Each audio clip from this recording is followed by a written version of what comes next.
Today on the Brand Study, we are talking with Chris Wolfel and Kendall McMullen, the wholesale and e-commerce manager for Global Healing Center, which is a doctor-founded supplement brand with over 130 employees and customers in more than 30 countries. Founded by Dr. Edward Group in 1998, Global Healing built its reputation on clean ingredients, clinical-grade formulas, and a direct-to-consumer strategy long before that was the norm. But Global Healing is more than just supplements. The brand has scaled its educational content, it's moved into retail, and has grown a loyal community, all without compromising its core values of purity, transparency, and trust. In this episode, we'll talk about how they've grown the business, how they've stayed rooted in their core brand values as they scale, and what strategies are working in the hyper-competitive wellness space. Chris and Kendall, welcome, and thank you so much for joining me on the Brand Study. Thank you, Conrad. We're excited to be here. Yeah, I'm really excited for this episode. And to kick things off, for people who don't know about Global Healing, I'd love to just hear a little bit about the brand and the products that you all sell. So Global Healing's been around for 27 years. We're still owned by the same person that founded us, which is Dr. Ed Group. We're not owned by Big Pharma. We have no investment money, no PE money, no nothing, which allows us to innovate and be forthcoming and transparent with the products that we have. Because of that, we manufacture everything ourselves. We third-party test everything. We don't take the C of A's just from our manufacturers. We test them in-house and then send them out as well to make sure that we have the purity of the products that we want. The other thing to that piece of it is if we're owned by Big Pharma or private equity money, PE money, that they wouldn't want an out-of-stock product on the shelf because they're going to lose money. Because we're still owned by the family and we're still family-led, then if we have an issue with, ingredients or a supplier that can't get us the right ingredient, then basically instead of compromising our beliefs and our transparency of having good, clean products, we'll just have that product out of stock for a while. And Big Pharma and rest of those people, they won't do something like that. It's all about the bottom line. Yeah. So, when you think about it, when you think Global Healing, you think premium. Like when you think premium car, you think Rolls-Royce. We're in the Rolls-Royce category of supplements and detoxes. So interesting to hear, and definitely a different philosophy from other supplement brands that I've heard. I love to hear that you do all in-house testing. I worked for a nutraceutical company, and oftentimes getting that testing was a big challenge. It's also really expensive. So huge props for doing that all in-house. And for someone who has never heard of Global Healing, or maybe someone who's not particularly versed on supplements, what are a few of the products that you all sell that, some of your best sellers, and what makes them different? Our superhero product, our flagship 27-year-old product is OxyPowder. OxyPowder is a gentle colon cleanse. So when you try it, you'll know. It's one of those things that it just works, and that's why it's so popular. It has over 10,000 reviews on all of our platforms, marketplaces to e-commerce alike. So cumulatively, probably in between 25 to 30,000 5-star reviews for a reason. It's also our number one subscribed to product.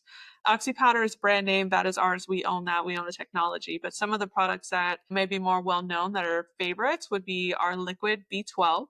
Our vitamin D is super popular, as well as our vitamin C. So we do have kind of a mix between those more specialized, specific type supplements where you know what you want and you're looking for it, like an EDTA. And we have the more common supplements like a B12 and a vitamin D. So I really feel like we have an offering regardless of where you're coming to us in your health journey. Yeah, that's really, really awesome to hear. And what would you say, like what type of person is really gravitating towards your brand? Yeah, like I said, we are a premium brand. So people that take their health seriously or they're wanting to learn, they're hungry for information. We're an information forward brand first. So on our labels, on our marketing, on our website, and everything that you see that is affiliated with Global Healing is going to have an overwhelming, to an extent, amount of information.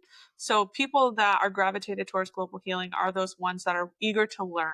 They're not necessarily looking for the quick fix. They're looking for vitality and a long-term investment in their health. And that's really kind of how we cater to them and why we make such a commitment on the brand side to deliver consistently the highest quality product and never wavering on that, because our customer, that is the expectation of why they come here. Yeah, it really sounds like you all are doing some things that are really different, especially in the wellness space and the supplement space that is super competitive. Walking the aisles at Expo West or other wellness shows, you see a lot of supplement brands out there, but it sounds like you all are really doing a lot of things different and to essentially differentiate from the rest of the market. I'd love to hear a little bit about the early days with Dr. Group and his actual inspiration from shifting from a clinical practice to actually forming a supplement brand. Yeah, Global Healing has an incredibly unique origin story. It's one of my favorite things to talk about when talking about the brand because you're not going to find another supplement company that comes from where we come from. So, Dr. Group in 1998, he had a cancer clinic. So, he was helping patients that were considered terminal in their cancer to help detox and cleanse them from the chemotherapy and different drugs that you're taking while having cancer. And through that, he discovered that cleansing, detoxing, controlling your environment, controlling your mind, and really paying attention to everything that you are consuming mentally and physically makes changes and makes a difference in your recovery. And so from there, he decided, like, hey, there's nothing on the market right now that's doing what I needed to do. So he started doing his research on cleansing, gut therapy, because really everything kind of starts in your gut. And with OxyPowder, it really does kind of kickstart your detoxing journey. And over the years, that same product has developed and is now encapsulated and sold, like we said, worldwide. So the roots of global healing began and still today lie in healing, not profits, not pushing product. That's not the goal. The goal is to help as many people take control of their own personal health as we can. And then on day one, that was the mission. And now, 27 years later, that is the exact same mission. Yeah, that's really great to hear that origin story and to have someone who's so deeply embedded in providing that healing process to then go and see the problems that people are facing and to create products that directly fit those problems. That's really inspiring to hear rather than just another supplement company that's trying to tap into trends and push product. One thing global healing is not is trendy. You know, Yes. it's one of those things like we're consistent, we are reliable, and unwavering over time. So that is kind of the opposite of what you see in the D2C industry, where it looks like an EKG machine, kind of going up and down, up and down. That is not global healing. Yeah, that's really fascinating to hear. And it's clear that there's so many benefits from a business perspective and from a product's perspective that you're really holding on to those core values. Have there been any challenges with scale or have there been any challenges with maintaining that perspective? Well, there's always challenges with that, especially when you're buying the purest ingredients that are out there to use. So, supply chain becomes an issue big time when you're trying to get that. We probably reject 60% of the product that comes into our facility due to the fact that it'll have binders, fillers, and additional stuff that we don't want in it. So trying to find that most transparent or the cleanest product that's out there, that's the biggest challenge we have. Yes, like when you think like we need small batch farming, large batch scale. So we don't waver in how and where our products are grown and the viability, the bioavailability of the soil and everything from the dirt that it's grown into the bottle that it's shipped in is monitored throughout the entire process. So when you're constantly innovating and you're trying new ingredients and you're trying new bold methods that, are coming from Dr. Group and all of his, 28, however many years of research now that he's doing, these products are not things that you are seeing on the market. So for us to be the constant innovator, we have to set the standard for quality and purity in these product categories. So that in itself is just a huge, I wouldn't call it a challenge. It's something that we just do. It's the expectation and you're doing something right when it hasn't been done before on purity and potency standards. And the transparency program through Amazon, we're highly involved in that program as well. So that's been a big feather in our cap. Yeah, that's really powerful to hear. And it's clear that purity and transparency are really pillars for global healing. And you mentioned batching from small farms, soil and data collection on that. I'd love to hear a little bit about that value chain and actually from start to finish, maybe from like seed to product and how transparency and purity are leading that value chain.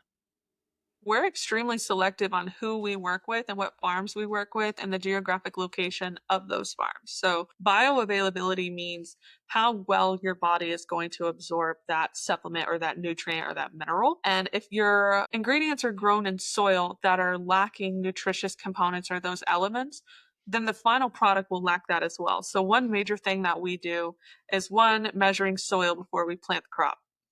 And we expect our farmers to be able to provide that information, before we're buying from them. And then we do energy spectrometer testing, which is just a really fancy way of testing how alive the plant is when we receive it and when we send it. So at the very beginning of the manufacturing process, they're going to take a sample of that ingredient and they're going to test the the energy spectrum on the spectrometer testing. It's a little chart that goes up and down, and that creates the range.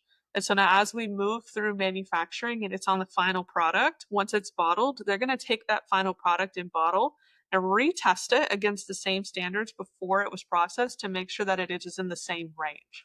So that's why we never provide heat. We have no chemicals, no solvents, or anything like that to really protect the raw plants through the manufacturing process. So really what we are harvesting is within the same energy spectrum as what we are selling. And so that's something that's done for every lot for every product. Really cool. I've never heard of a supplement or herbal brand going to that level of depth of testing. I would say even the gold standard currently is pretty much accepting a third-party testing analysis on the final product. I've never heard of a company actually testing the soil that the herbs are grown in. It's an extra expense on our brand, but third-party testing is one of those things, it's a natural buzzword. So when you hear third-party testing, you'd be like, oh, that is, like you said, the gold standard. But third-party tests are built to encompass every supplement brand. And so they're measuring us all on the same standards. We do not want to be, and we are not in that category of sameness. And so our testing is heavier and more stringent and more specific than a third party test would be, just because transparently, in the rest of the industry, they're not going to pass our test, but we can all pass the same third party test. So we took it a step further just to really ensure what we're saying is true and that these products really do have that level of bioavailability. We probably spend $2 million a year in testing on our products that we provide.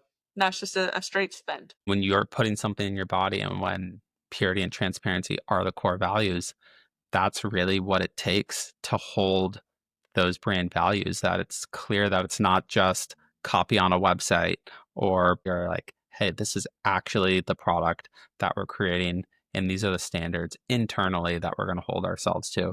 And it's clearly that light years ahead above any other testing standards out there. And there's also no regulation. There's no government agencies requiring you to do any of this, right? It's very bare minimum. It's very bare minimum in the United States. Globally, there's different standards for different countries of what they do and do not allow, but none of them are going to be near what we do. It's more of like an ingredient per ingredient basis. One thing that we like to do is we provide something that's called a COA. It's a certificate of analysis. And so if you're just a customer, buying your vitamin D, you can call our customer service line and ask for your COA, and it will give you all the steps of the process we just talked about. It's going to tell you about the product, where it came from, and give you metrics to track and mark that. This is something that every company will have and should have. It's just not always publicly available. So that's something another step we take just to make sure yes, we are doing all this and we're talking the talk, but here we're walking the walk on that as well. Yeah, and I saw that. So beyond actually testing the product and testing, different phases in the value chain, I saw you all actually did a clinical trial on OxyPowder through Citrus Labs, and that's a major investment and also a major proof point. I'd love to hear about the type of investment that it took to do that clinical research. Yeah, so it's, obviously it's a financial investment and it's a time investment, but for us, it's a no-brainer. When we're talking about these things, we know it works. Everybody here uses it. We love it. We know our customers know it works. But it's one of those things in the industry that we are in and the climate that we're in within that industry, transparency has never been more important. And being able to show you're walking the walk is something that our customers and just customers in general, they deserve. And so for us, it was a no-brainer to make that investment. So with that, we kind of contacted Citrus Labs. We sent out the product to blindly. And I can't remember exactly how many participants it was. It was over 400 participants that they all tried the product and they were able to rate it independently. We did not pay them. I don't know who they are. It was an anonymous test. And it was amazing results. We knew they were going to be amazing, but it's nice to see that it was confirmed. To invest in something like this is not a sales point for us. It's not something that I'm going to put in an ad and say, look how much better we are than X company. Like, that's not the point. The point is to show them that we can do these studies. Brand supplement companies have the availability to do this. It is an investment, but it's something that you do on behalf of your customer because it's the right thing to do. And so that's why we kind of came to this, and we are doing additional studies internally that are going to roll out through the rest of the year and ongoing. So this is just something that we have now incorporated into just what we do. So you're planning to do additional clinical studies for other products down the road?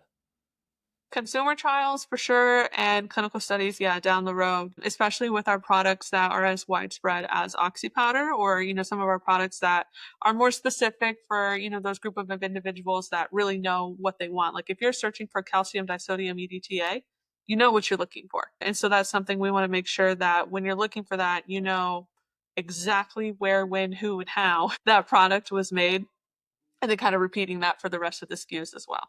We're actually doing a vitamin C study for a high potency vitamin C, and we're actually drawing blood in the morning. Trial subjects take the high potency vitamin C, and then at noon, they go back and draw more blood to see what the bioavailability of the product in their body is actually.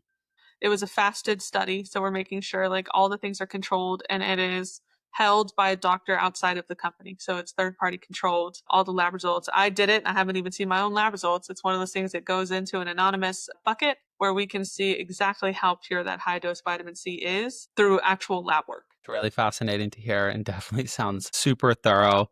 And I'd love to hear a little bit about brand messaging, but because it's clear that you all are beyond experts in the field, I'd love to hear how you're able to communicate this knowledge and education in a way that actually lands with the audience and doesn't sound too scientific or too technical. So one thing that, call it controversial, but I don't mind being too technical as a brand. I don't mind being too scientific because it's one of those things like I don't want to dumb down what we're doing because I believe the people that are looking for information, they're looking to be educated. And so if we dumb it down too much, then they don't quite understand exactly what we're talking about. So when we put out marketing or we write blogs, we do leave that technical element in it, but we explain what it means. So it's kind of having a marriage of both. I want our customers and I want people that are reading our content and consuming what we put out there to understand like we are at this level.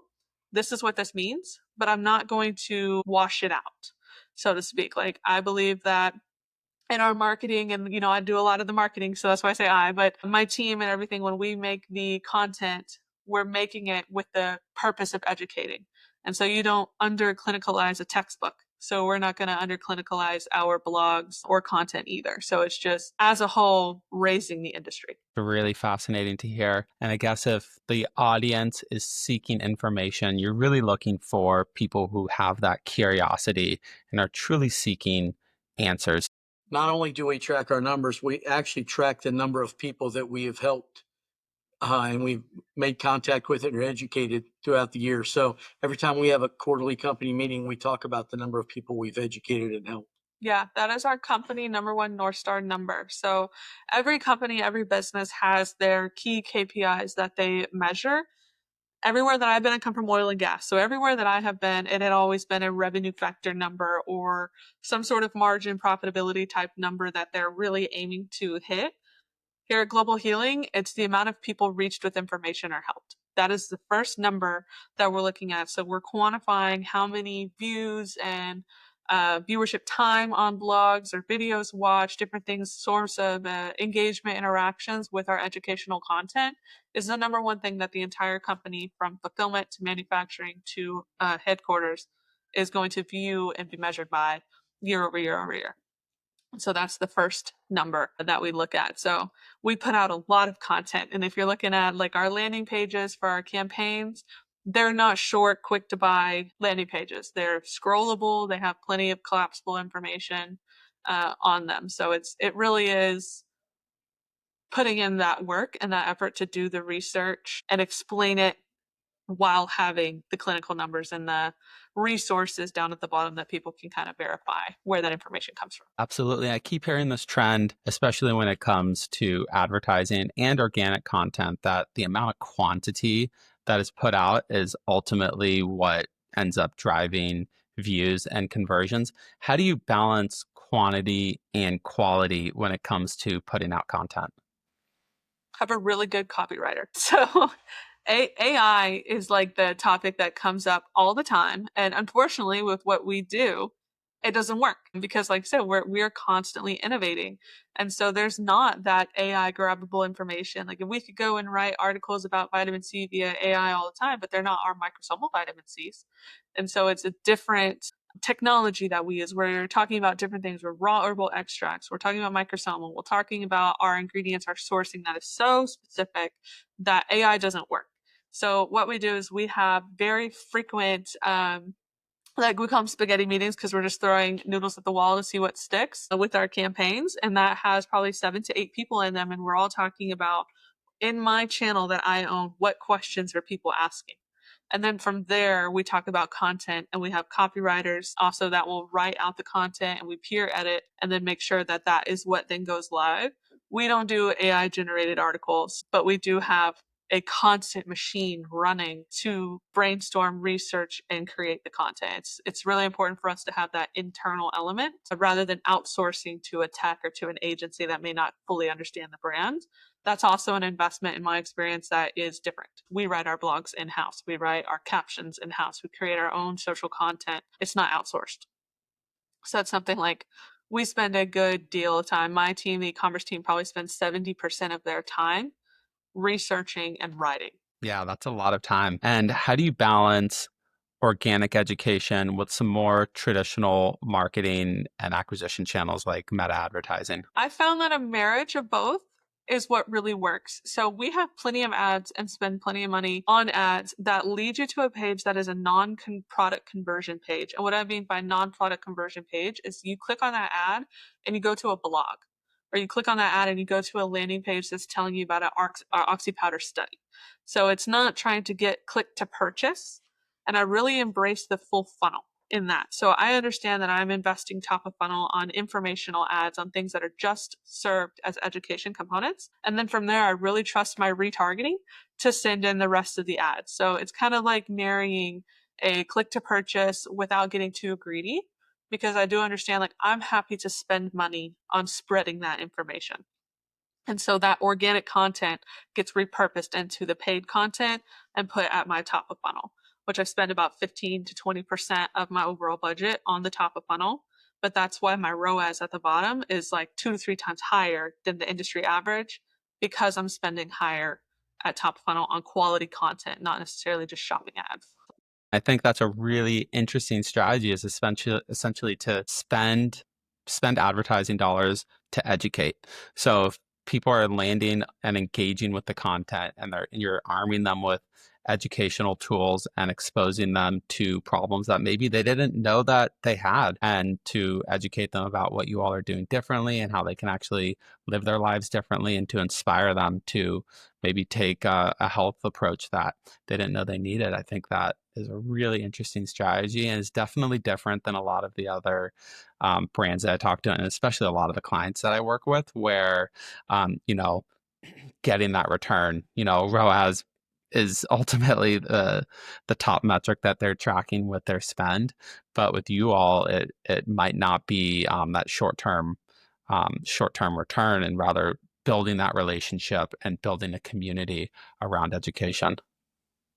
Yes, I prioritize all 13 micro sales channels to funnel towards LTV. So my CAC is high, but I'm okay with my CAC being high because my LTV is 2 to 3 times higher than the industry average.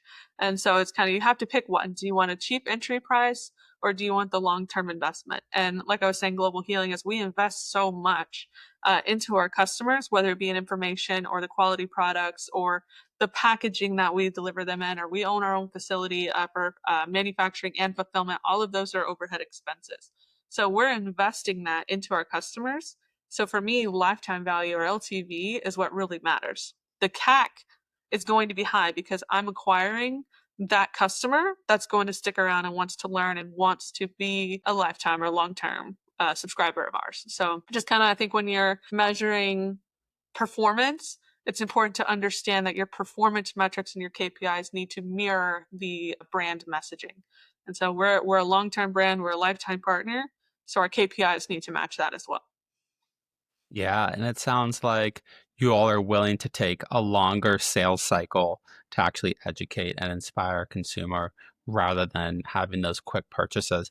And I'm sure there's pros and cons to both strategies, but ultimately you feel like having a slower sales cycle has paid off with long-term loyalty. Yeah, absolutely. And it's a big indicator that we do not have private equity funding. We are cash funded independently, so we can make those choices. I don't have to report to a board every 30 days or 60 days on my investment versus return, because a lot of times those numbers, you can make a chart, whatever, read and say whatever you want it to. For us, it's more important to what's the actual thing going on? What's the actual impact that we're having? Not how pretty can I make this graph for an investor to make them think that that $100,000, $500,000 investment made a bunch of money, right? So like, I don't care about, like those types of metrics. I care about 3 months from now, 6 months from now, 9 months, a year out from now, where are we going to be? And then using models to predict that is kind of how we measure it. So quick turns is not going to get, like, I'd rather have 1,000 high value, great subscribers than 5,000 cheap buys, or my CAC, cut in half and I have 5,000 orders. 3 months, that does me no good. And 3 months, those 1,000 are now 3,000. 6 months, they're 6,000, then 9,000. So it compounds on itself when you care about like the long term. Yeah, that's super interesting to hear. And what are some channels? Like, what are the best performing channels for you all to get that education out? There's so many. Just within my channel, like e-commerce, we have 13 micro sales channels. So the ones that kind of like the cream on the top is our CTV or linear TV commercials, because those do nothing but educate. So it's something where I can sit down for 30 seconds and I can tell you how premium of a brand Global Healing is. And I'm not asking you to buy anything. So that one is a very creative driven channel. Another one is obviously social. Everyone's going to say social. So we spend a lot of time in building a community. So if you look in the DMs behind the scenes on Global Healing, it gets real personal just because it is a health journey. And so we have someone where a large portion of her job is just to sit there and talk to people and listen to them and communicate with them. That is not a sales channel. That is not something that I look at the revenue for. I look at her engagement. I look at her comments, and different things like that. So CTV, social is a huge element. And then also our email program. So email is a way that it is not my number one sales driver, but it is my number one information channel where I can send you long form content. And it is shocking at how many people, when you put a heat map over it, how many people are reading all the way to the bottom of these multi-page blogs. Where I come from, 2 paragraphs in, you've lost interest. But we've just built this expectation of education. So when you get an email from Global Healing, you're probably going to learn something new. So people are scrolling and they're reading the whole thing.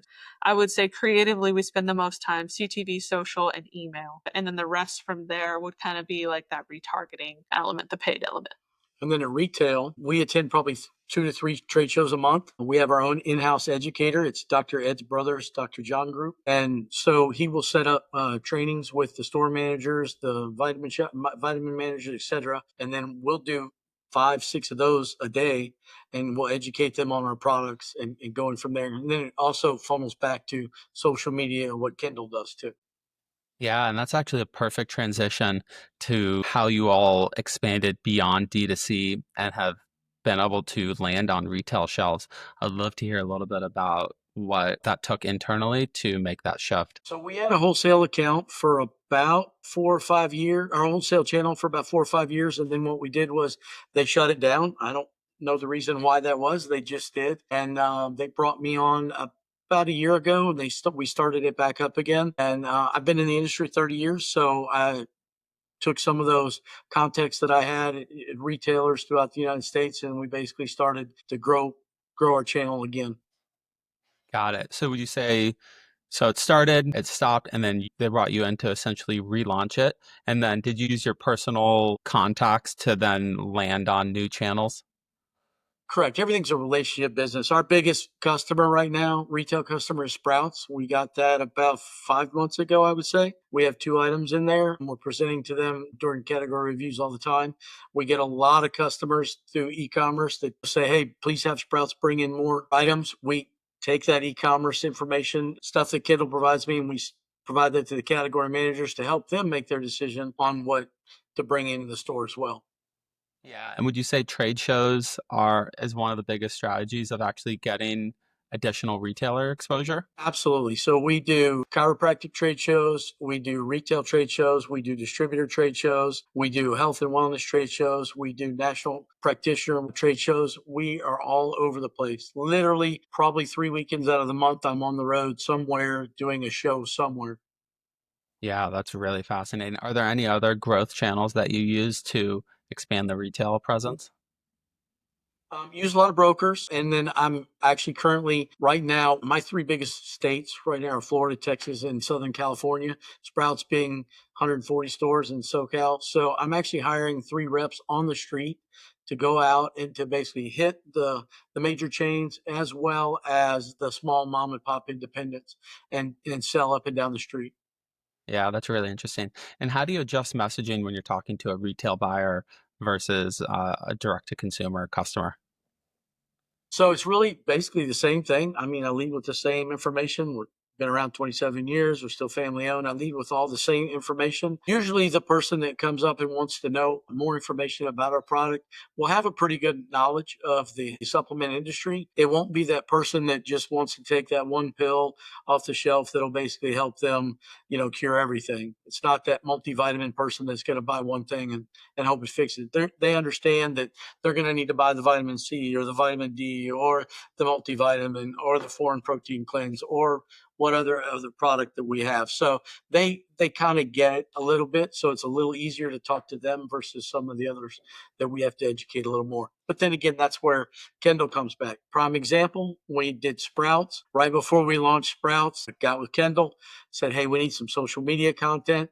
We sent our own internal team out. We created some great videos and blogs on that. We sent it to Sprouts. We posted it. They posted it. And we continually are doing that. So when you go to a retailer, you go through the presentation deck. The first thing they're going is how many clicks am I going to get? What are you going to do to support me? X, Y, and Z. So fortunately, my office is right across the hall from Kendall's. And I usually go, Kendall, what are you doing? And so usually that's what I do is I'll go to Kendall and say, I need X, Y, and Z to show this. And she gets after it. Interesting. So the e-commerce team and the wholesale team, you two are kind of tied at the hip to drive performance more holistically. Very much so. Very much so.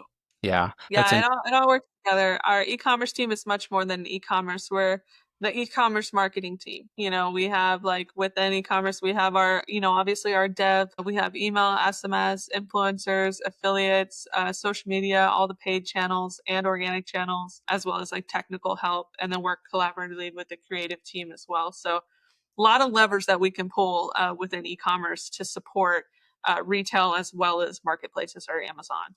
It's nice when I can take an influencer that has 1 million views and have Kindle get a hold of them and have them go into a Sprout store and buy the product off the shelf. Yep. It's very impactful.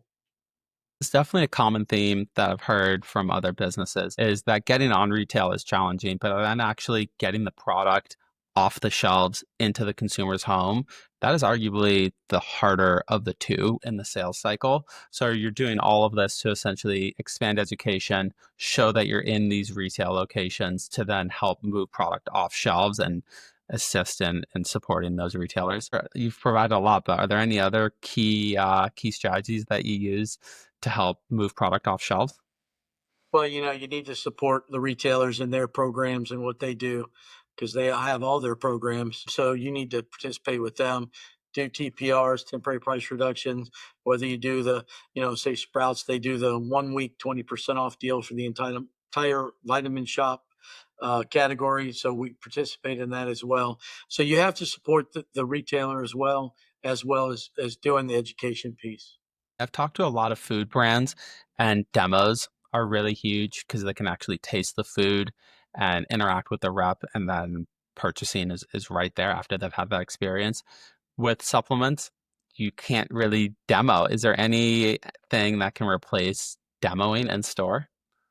Well, actually, we can do demos in store. We do have a demo company that we're going to be using to start demoing in Sprouts. We use a communion cup and we use our liquid and we'll take it out and squeeze it in the communion cup. People can try it out of the communion cup. We also do a lot of education where we have some 5x7 flyers that we put in the Sprout stores or any store for that matter that have our products full color on it, features, advantages, and benefits of the product. And then the customers know when they go in the store, they can go look for new items and new point of sale information, etc. I love that approach and such an interesting perspective. And I think it really just shows that you all are into holistic and sustainable growth over short term wins and actually investing in the customer. It's clear that you're spending a lot of money on education, and that's not cheap. And that's really investing back into the customer base, into the community to help them better understand their health journey and to ultimately help them feel as good as they possibly can. And if they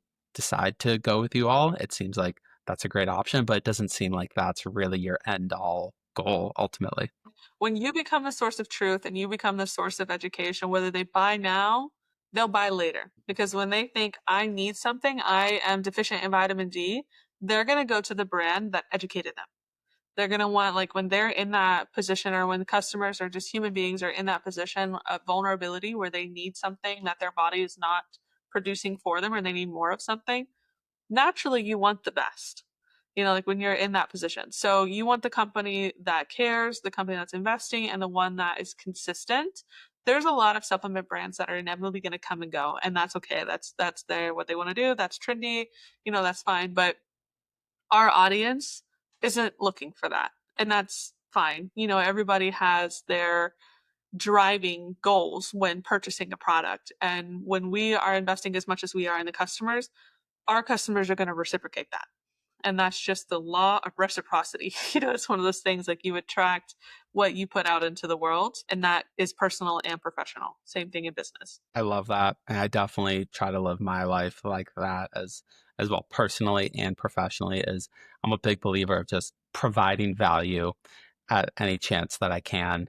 And if that means there'll be commercial benefits later down the road, or there's not, like that's not the reason to do it. The reason to do it is to provide the value and ultimately to provide that support. So that definitely aligns to my personal core values. So cool to hear. And oftentimes when there's growth involved. You are running a business still. And sometimes there's tension between growth and integrity and maintaining those core values. I'd love to hear about how you've been able to scale productions while still maintaining those values. Yeah, I mean, for us, one of the things is like the KISS method of keep it simple, stupid. The easiest way is to realize the best thing to do is going to be the right thing to do. So the best thing for us to do, the right thing for us to do is to maintain those standards and quality, because that's our promise, that's our commitment.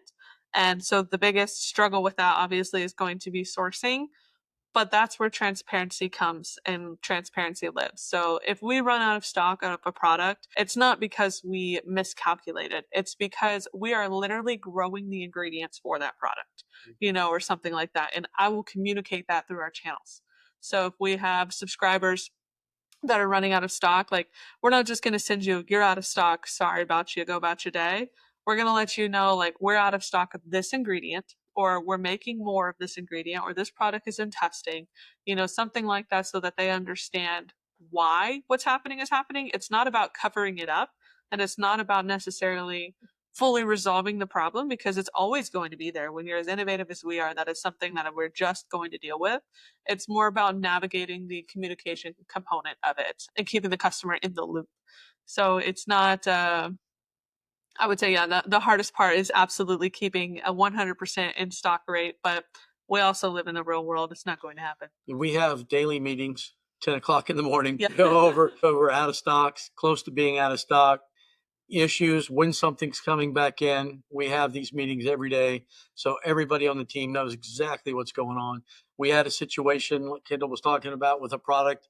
It was a protein powder we had. If we were big pharma, they would be pushing that product out on the shelf.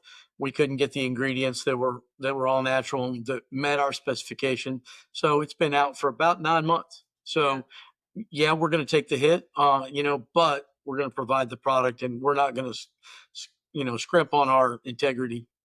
Things have a way of circling back around. And, I don't know if you're a karma person, or anything like that, but it is the right thing to do. And so when you consistently do the right thing, other things have a way of appearing to compensate for it. So while it's extremely challenging and I'm gaslighting, it is rough, sometimes to sit in those daily meetings and hear that products are going out of stock or we can't get this ingredient. Like, it's not a fun conversation to have by any means, but what we try to do is recenter and refocus on, okay, this is a fact, this is happening. What can we pivot to? And so that's the professional element of it, is that we have so many great SKUs. Like, that's just the fact of it. It's not like no one SKU is going to sink the business by any means. So we can pivot and we can communicate something differently, or we can push one product that we have, more ingredient with. And so that's just another important part of owning all of your levers internally that you can pull. So if something like that happens, because sometimes it is a day-to-day difference, to be nimble. And so we've been able to adjust to being nimble when those things happen. I could imagine just managing a more traditional supply chain is extremely complex and comes with challenges, and you all take it to the absolute next level. And I could see how it can impact the business. But ultimately, if your goal is purpose over maximizing profits, like you said, there's no outside investors that are looking for that 10, 20, 30x return on their investment. So you're really able to stay true to your purpose, true to the core, even if that means sacrificing some short-term profits, which is really interesting. And when it comes to trends, you all said you're not trendy. And I love that you just own that. Are there any things that are coming on to the market? Maybe they're not social media trends, but new emerging technologies or new research that's emerging that you all are looking to lean into? Yeah, so tech wise, we own that space. So, like, in the supplement industry, there's plenty of technology that other companies are using, or formulations methods that they're using.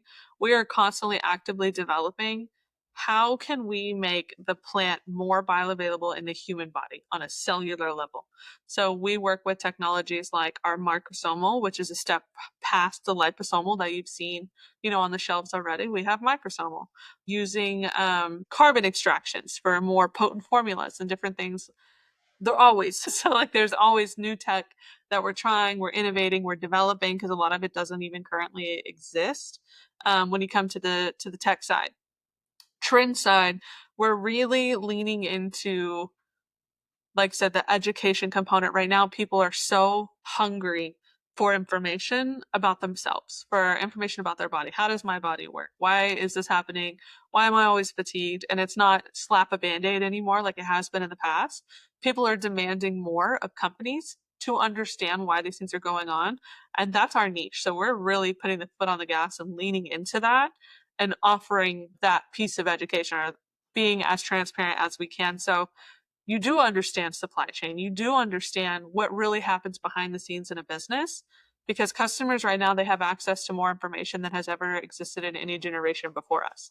Especially with Gen Alpha and Gen Z and millennials moving up, we have everything at our fingertips. And so we're able to demand more information than has ever been available in the past. We're meeting with that. So, like, even though we are an older company, we're 27 years in the business, we're incredibly savvy with how we can deliver that information using technology and using, what's at our base. So we're really finding the marriage between high tech and grassroots. And we kind of live hand in hand with those two things. Yeah, that's very interesting to hear, and especially with you all prioritizing education and creating personalization with that education and with what the customer needs. Have you all considered maybe leveraging a custom AI tool to educate customers and recommend products depending on their specific needs? We dabbled with it, but it just doesn't align with our brand. We really value that human connection. So instead, we hire more customer service representatives. We answer more phone calls with human beings. You can call a cell phone, call Global Healing, and a person's going to pick up every single time. And so that is something that we could leverage AI and use that. But then again, it's not personal. You're not going to want to tell, like when you call, like so many people, they'll call our customer service lines and they'll talk to our social rep. They're talking about something personal. And so we take that connection seriously. And while, AI rants about, autonomizing time spent, all those things, that's amazing. But when it comes to losing the human element, for us, it's not worth it.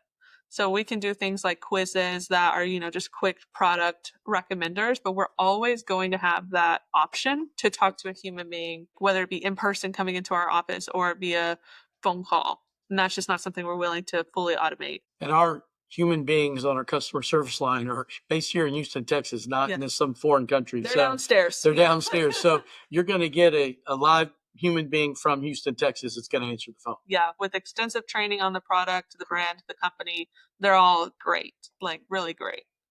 Yeah. And once again, that's definitely the more expensive route, but it comes back to the core mission. So purpose over profits, again, when it comes to education and that customer interaction. Mhm. So you don't hear. And it is an investment that is worth it, because when you're thinking about customers and the expectation that we build when delivering this information with our level of transparency, if we then serve them an AI chatbot, it goes completely against the customer experience. So for us, yes, it is a financial investment in salary personnel to have them on staff, but the conversion is much higher, and is something that it builds into that LTV. So yes, it's always purpose over profits, but there is something to be said about not losing that human connection and that conversation for a higher LTV. Yeah. And I think you all long term, which is clearly the perspective, I think right now we're in this AI revolution where companies are trying to infuse AI into every aspect of their business. But I think everything eventually is going to come full circle where people get sick of dealing with AI because it ultimately doesn't work like a human does right now. It's not able to kind of match that tone and match that cadence and match the emotion that the customer is expressing. And I think ultimately a lot of these businesses that are trying to automate everything, they're gonna probably realize that maybe wasn't the best move 5 years from now or sooner, and are gonna probably frantically try to infuse like the human element back into their business. While you all are like, we're doing this the entire time. We have people at the core of everything we do. There's a time and a place. Like, we're a lean team and we do a lot, so we could not get through our week and pump out everything that we do without AI. So internal workflows, absolutely, we utilize AI for that. Workflows, productivity, but when it comes to human, it doesn't have the place for us. Yeah. That's really interesting. And it's clear that human is first and that human touch point is first, and being purpose driven is ultimately the priority. And I'd love to hear maybe one thing that when you were first getting involved in the industry that you was maybe misunderstood, and then what's kind of changed over time. I'm sure Chris, with you being an industry veteran, you'll have a completely different perspective on the shift in the industry. Yeah, so I'll let you go, Kendall.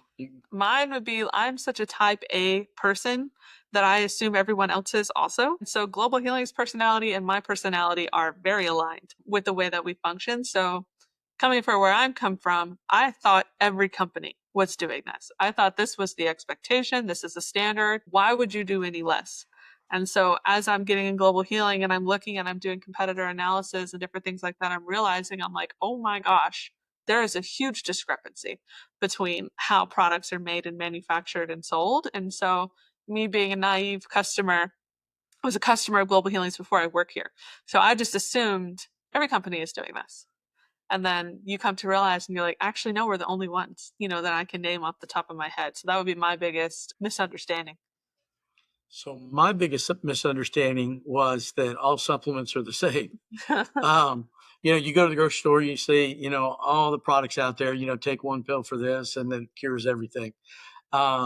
The potency and the purity of the product, it was one of the things that was a big life changer for me because I didn't understand it. Now I understand it a whole lot better. As working here, I've become a certified health coach, which I was not ever before. So I went through that whole transition and learned that whole business model and how everything works. At being in the industry, things are definitely not the same everywhere. And this company basically went back to the way it used to be.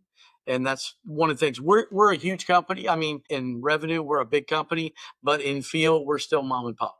I mean, we really are. We are so far away from corporate America, it's not even fun. Love to hear that you're a certified health coach to really Yes. have that basis, and you're the wholesale manager, but that's right. just how you all do it. That's super cool to hear. And what's a decision that maybe in the moment seemed small and almost insignificant, but on a long-term period actually had a massive impact? That's a hard one. I would say like a big thing for us is really what's happening right now. We're running a transparency campaign that is bold in the copy, it's bold in the tone, it's bold in what we're saying and how we're calling things out. And it has made a huge impact internally and externally that sharing that information as blunt as we are, people are really responding very well to it. In the past, we've done things like this but it wasn't as like call out. Whereas now we're like, you know what? Whatever. If we ruffle some feathers, then let the feathers be ruffled. And so the fact that we're able to do this and we're at a position in our tenure in our company where we can boldly be this way, it's impacted me personally to be like, all right, I really like this and I like the tone that we're taking. And then it's impacting our customers in the business because that level of trust is just 10 times further, And so I think the biggest lesson is it's okay to be bold, even if it is not the popular opinion. And it pays tenfold when you really like dig your heels in for what you believe is like the right thing. Yeah, I love that. And I think if you're able to be bold and really be that thought leader in the industry, there might be some short term, maybe like you mentioned, ruffling the feathers, but long term, that's really going to cut through the noise. And this one's for potential founders who are looking to start a company that has core brand values really at the root of everything that they're trying to do. Do you have any advice for future founders? Absolutely. Your people matter most. The people that you hire and the people that are building your business is the culture of the company. So one thing that we do here at Global Healing that I found was at first, and while I was interviewing, I was like, oh my gosh, but now I get it. At the final stage of the interview process, you actually speak to a team on the leadership team. I spoke to our CEO, and you have a good hour-long phone call just about who we are, who Global Healing is, what we stand for, and that personal alignment. Because everybody that works here at Global Healing has some form of buy-in. Like we actually care. We take the products. It matters to us. We know what we're doing. We understand the mission. And so if you're a founder, that first hire or those first few hires is what's going to shape the culture internally, which then shapes the external culture as well, what you communicate to your customers. So I wouldn't try to do it all yourself. And I would find people that care about your mission. They're not going to care as much as you do being the founder, but find people that really care about what you're trying to do, and the rest will come. And then for my final question, what does success look like 10 or 20 years down the road for Global Healing? We want to keep doing this, and success looks like how much more can we do than what we're already doing, and how can we innovate how we share information with customers. What are new ways that we can do that? I hope in 10 years that Global Healing has developed new channels of communication or revolutionized some sort of channel of communication and made it where we can at large scale make it personal. That was Chris Wolfel and Kendall McMullen, the wholesale and e-commerce manager for Global Healing. Thank you so much for listening. Make sure to click that follow button on your podcast app so you never miss a new episode. If you're looking for more practical takeaways to grow your brand, subscribe to the Brand Study newsletter. It's packed with exclusive content, deep brand analysis, and real-world insights you can actually use. Sign up today at thebrandstudy.co. I'm Conrad, and I'll see you next time.